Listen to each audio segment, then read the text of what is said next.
وبركاته.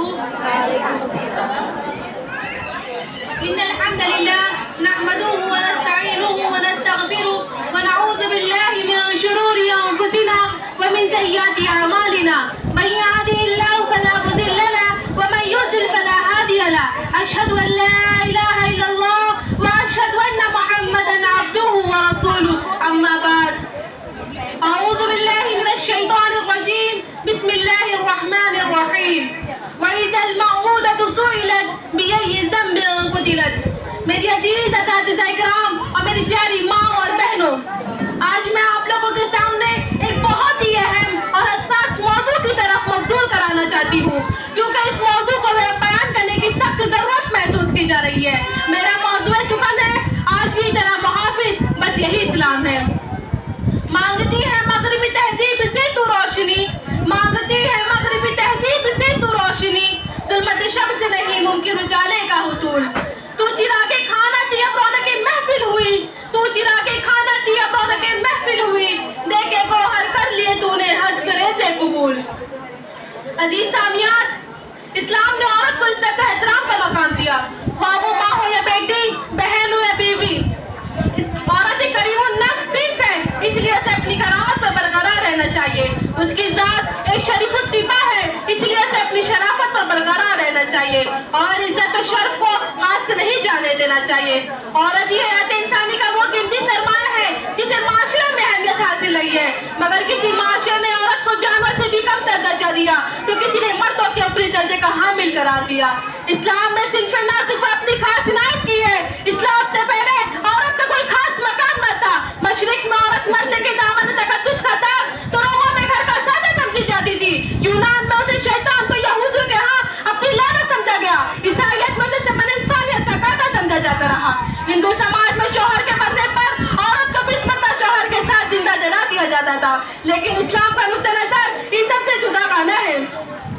وجود زن سے ہے تصویر کائنات میں رنگ، وجود زن سے ہے تصویر کائنات میں رنگ، اسی کے ساتھ دے ہے زندگی کے ساتھ ضرور. میری پیاری ماں اور بہنوں، توحید جاہلیت میں لڑکیوں کو زندہ رہنے کا حق نہیں تھا. ولادت کے بعد اسے زندہ دفن کر دیا جاتا تھا. اگر کسی وجہ سے کوئی لڑکی بچ جاتی تو اسے عام چوراہوں پر نیلام کر دیا جاتا تھا. لڑکیوں کو وراثت میں حصہ دینا سماج اور سوسائٹی میں گناہ کا خیال کیا جاتا تھا. اس کی عزت و آبرو کو پامال اور عفت و عصمت کو تاثار کیا جاتا تھا. عورت کی پیدائش خود اس کی ذات کا اکارت و ذلت کا سبب سمجھا جاتا تھا. بچی کی پیدائش پر وہ دوسرے کو منہ دکھانے سے کتراتے تھے اور آر محسوس کرتے تھے. اللہ تعالیٰ قرآن مجید میں فرماتا ہے وَإِذَا بُشِّرَ أَحَدُهُم بِالْأُنثَىٰ ظَلَّ وَجْهُهُ مُسْوَدًّا وَهُوَ كَظِيمٌ. ان میں سے جب کسی کو لڑکی ہونے کی خوشخبری دی جاتی تو ان کا چہرہ سیاہ رنگ کا ہو جاتا اور وہ اندر ہی اندر گھٹنے لگتا ہے. اور اللہ تعالیٰ ارشاد فرماتا ہے وَإِذَا الْمَوْءُودَةُ سُئِلَتْ بِأَيِّ ذَنبٍ قُتِلَتْ. زندہ درگور کی ہوئی لڑکی سے پوچھا جائے گا کہ اسے کس گناہ کے جرم سے قتل کیا گیا تھا. میری پیاری ماں اور بہنوں، مگر اسلام کا سورج اپنے تمام سردابناکیوں کے ساتھ طلوع ہوا تو اس نے یہ اعلان کر دیا کہ عورت جو مرضی کی طرح اللہ کی ایک مخلوق ہے، اسے بھی مردوں کی طرح جینے کا حق ہے. نہ اسے تنظیم کیا جائے گا نہ اسے حقیر سمجھا جائے گا، بلکہ اسلام نے زندگی کا ہر موڑ ہر حرکت پر اس کا ساتھ دیا اور اسے عبور دلوائے.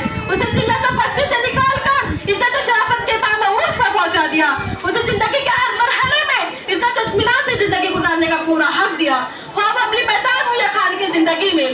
اسلام نے عورت کے لیے اس کے والدین، شوہر اور بچوں کی وراثت میں حصہ متعین کیا، غیر قوموں کے ظالمانہ نظریہ کی تردید کی اور معاشرے میں توازن اعتبار قائم کیا اور گواہی کا بھی معتبر قرار دیا. وہ مردوں کی تعلیم بھی حد ضروری ہے، وہ مردوں کی تعلیم بھی حد ضروری ہے، پر جائے جو خاتون تو نسلیں سنوارتے.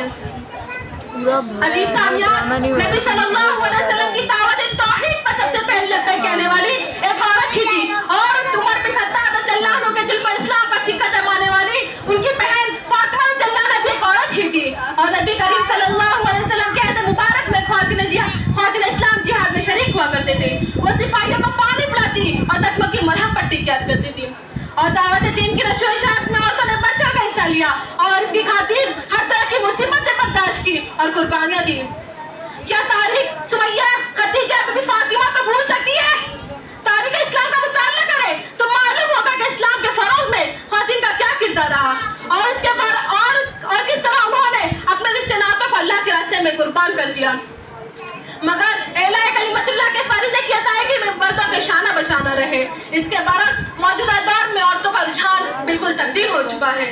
پہلے کے مجھے خواتین روزہ نماز کی پابند تھی، لیکن آج کی خواتین روزہ نماز سے بھٹکتی ہے.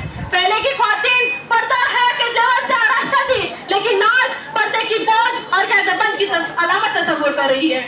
پہلے کی خواتین نبی کریم صلی اللہ علیہ وسلم کی حدیث مقدسہ کی روشنی میں زندگی گزارتی تھی، لیکن آج آزاد نسواں کے نام پر دھوکہ دینے والوں کی آواز پر لبیک کہتی ہے. اگر عورت نیک بیوی شکل میں تو دنیا کی سب سے قیمتی دولت ہے. اگر وہ ماں ہے تو بچوں کی جنت اسی کے قدموں تلے جنت ہے. اگر بہن یا بیٹی ہے تو اپنے والد یا اپنے بھائی کے لیے جہنم کی راہ میں حائل ہو جانے والی دیوار ہے.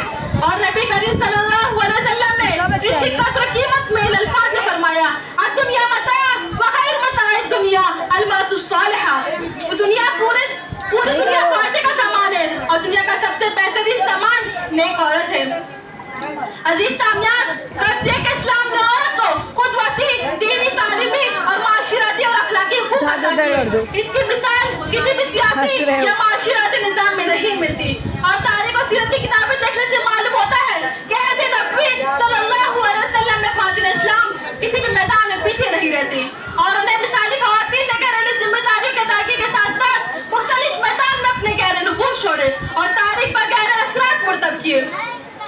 اور سچ تو یہ کہ اسلامی تاریخ مردوں اور عورتوں نے مل کر بنائے، لیکن آج خواتین، خاص طور سے نوجوان لڑکیاں پردے سے نفرت کرتی ہے. اسے اپنی عزت و عصمت و محافظ سمجھنے کے بجائے اسے ایک بوجھ سمجھتی ہے. آج پہلے کی خواتین گھروں میں رہنے میں آفت سمجھتی تھی، لیکن آج بازاروں کی رونق بنی ہوئی ہے. حتیٰ کہ اگر بازار میں نہ جائے تو بازار میں چہل پہل نہ رہے، سڑکیں و گلیاں ویران ہو جائیں اور بہت سے دکانداروں کو اپنی دکانداریں بند کرنی پڑے.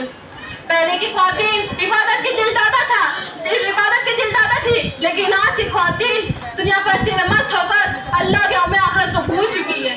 پہلے کی خواتین تلاوت قرآن، اذکار و ذکر میں مشغول ہوا کرتی تھی، لیکن آج کی خواتین رقص و سرور اور بیہودہ چیزوں کو فخر کے طور پر اپناتی ہے. ضرورت اس بات کی ہے کہ خواتین اپنے آپ کو صحابیات کے نمونے پر ڈالے اور اسلامی طرز زندگی کو اچھالے، کیونکہ اس میں ایک خیر اور شر سے عافیت ہے. اسی پر میں اپنی بات کو ختم کرتی ہوں.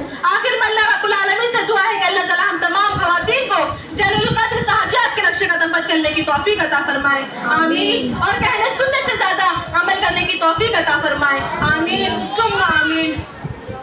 ہے محروم بصیرت دل کی آنکھیں، عطا کر ان کو بینائی عطا کر، تفکر کو بلندی کی سند دے، تخیل کو توانائی عطا کر. وآخر دعوانا الحمد